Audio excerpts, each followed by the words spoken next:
কখনো শিকার মুমিন নারী, কখনো ইমাম পীর, এই জমিনে থাকবে না রিজকনের ঐনির।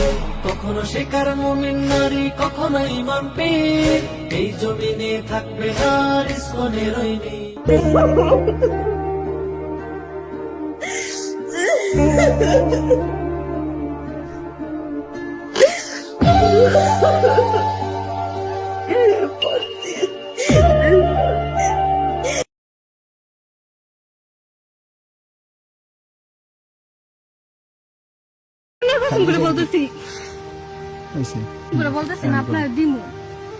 কবে দিবেন কই? আমি প্রবলেমটা ভালো 5 দিন সময় লাগবে প্রবলেম ভালো হইতে। আমি যাই তোমার মনে রাখবো না, আমি জানি। আপনি আমার বিশ্বাস করতেছেন না? আমি এটা করবেন না, আর কিছু না, আর কিছু না প্লিজ না। আপনি আমি দিন বলছি তো। চলুন চলুন। না না না নাই প্লিজ আমি এরকম না, আমি আপনার দিন বলছি তো। কি খুলেন খুলেন বলুন খুলেন। বলছি তো আমি আপনার দিন আপনি করতেছেন কি?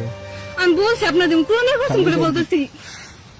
হইছে একজন করে নাই, 3 জনে আমার মিললে একসাথে নিয়ে টাইনা নিয়ে জঙ্গলে নিয়ে আমার দর্শন করা হয়েছে। ভিডিও করছে, ভিডিও করার পরে অনেক আমার ব্যাকমেল করছে, যাতে আমি কাউকে না বলি। এই ব্যাকমেল আমার সারা কয়েক মাস চলতে গেছে, আমি কিছু কই নাই। এই ভিডিও যে করছে এগুলো ভাইরাল করে দিচ্ছে। ঘটনার শুরু প্রায় 2 মাস আগে। ওই কিশোরীকে জোরপূর্বক প্রথমবার ধর্ষণের পর সে জঘন্য মুহূর্ত মোবাইল ফোনে ধারণ করে রাখে অভিযুক্ত যুবকরা। এরপর সে ভিডিও ইন্টারনেটে ভাইরাল করার ভয় দেখিয়ে দিনের পর দিন মেয়েটিকে নাকি পালাক্রমে ধর্ষণ করে। দর্শন করতে করার পরে বাইরে থেকে ভিডিও করে হাতে দিচ্ছে। ঢাকা উচ্চ বিদ্যালয় পরিদর্শন শ্রেণীতে ফারুক ও আমার বিরক্ত করতো। তারপর আমার ওটায় নিয়ে গেছে একটা বাড়িতে, নিয়ে আটকায় রাখছে ইচ্ছার বিরুদ্ধে আমার সাথে মেলামেশা করছে। তারপর আমার মা ওর নামে মামলা করে।